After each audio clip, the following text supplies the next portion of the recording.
ನಿಮ್ಮ ಹೆಸರು ಆಂಟಿ? ನನ್ನ ಹೆಸರು ಕಮಲಾ ಅಂತ. ಎಷ್ಟು ವರ್ಷದಿಂದ ಅಂಗಡಿ ಇಟ್ಟಿರಾ ಆಂಟಿ ಇಲ್ಲಿ? ನಾವು 8 ವರ್ಷದಿಂದ ಮಾಡ್ತೀವಿ. ಎಂಟ್ ಇದಕ್ ಮುಂಚೆ ರಿಸೆಪ್ಷನಿಸ್ಟ್ ಕೆಲಸ ಮಾಡ್ತಾ ಇದ್ವಿ. ನಂಗೆ ಸ್ಪೈನಲ್ ಕಾರ್ಡ್ ಡಿಸ್ಕ್ ಪ್ರಾಬ್ಲಮ್ ಆಗಿ ಓಡಾಡಕ್ ಆಗಲ್ಲ ಅಂತ ಅಂದ್ಬಿಟ್ಟು ಸ್ಟ್ಯಾಂಡಿಂಗ್ ಎಲ್ಲ ಆಗಲ್ಲ. ಮನೆ ಸಂಸಾರ ಜವಾಬ್ದಾರಿ ಇದೆ ಅಲ್ವಮ್ಮ, ಮನೆ ಸಾಕ್ಬೇಕು, ಬಾಡಿಗೆ ಕಟ್ಬೇಕು, ಮಕ್ಳು ಸಾಕ್ಬೇಕು. ನಮ್ಮಲ್ಲಿ ಯಾರಿಗೂ ಕೆಲ್ಸಗಳಿಲ್ಲ. ಯಜಮಾನ್ರಿಗೂ ಆಕ್ಸಿಡೆಂಟ್ ಆಗಿ ಕೆಲಸ ಇಲ್ಲ. ಮಗನ್ಗೂ ಆಕ್ಸಿಡೆಂಟ್ ಆಗಿ ಬ್ರೈನಲ್ಲಿ ಬ್ಲಡ್ ಕ್ಲಾಟ್ ಆಗಿ ಮನೆ ಸಂಸಾರ ನಡೆಸ್ಬೇಕು ಅಂತಂದ್ರೆ ಯಾವ್ದೋ ಒಂದು ಜೀವನೋಪಾಯಕ್ಕೆ ಮಾಡ್ಲೇಬೇಕಂತ ಅದರಿಂದ ಹೂವಿನ ವ್ಯಾಪಾರಕ್ಕೆ ಬರ್ತಾ ಇದ್ದಿಲ್ಲಪ್ಪ. ಆದ್ರೆ ಈಗ ರೀಸೆಂಟ್ ಆಗಿ ವ್ಯಾಪಾರಗಳಿಲ್ಲ.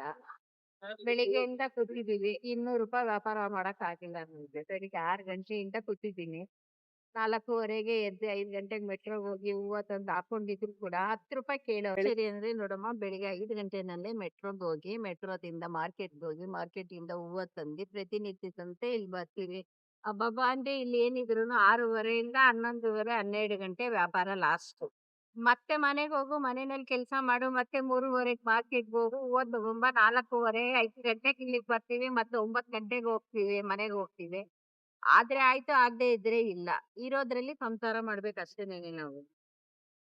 ಏನು ಇವಾಗ ಮೊದ್ಲಾಗೆಲ್ಲ ವ್ಯಾಪಾರಗಳು ಇಲ್ಲ, ಏನು ನಾವು ಬದುಕ್ತೀವಿ ಅನ್ನೋದೇ ಸುಳ್ಳು ಕಣಮ್ಮ. ಇನ್ ಮುಂದೆ ಜೀವನ ನಡೀತಾ ನಡೀತಾ ಇನ್ನೂ ಕಷ್ಟನೇ ಹೊರ್ತು ಜೀವನ ಅಂತೂ ಇದನ್ನೇ ನಂಬಿ ನಾವು ಮನೇನಲ್ಲಿ 15,000 ಬಾಡಿಗೆ ಕಟ್ಬೇಕು. ನೀರ್ ಬಿಲ್ಲು, ಕರೆಂಟ್ ಬಿಲ್ಲು, ಮನೇಲಿ 5 ಜನ ಕುತ್ಕೊಂಡು ತಿನ್ನೋದು, ಹೋಗೋರು ಬರೋರು.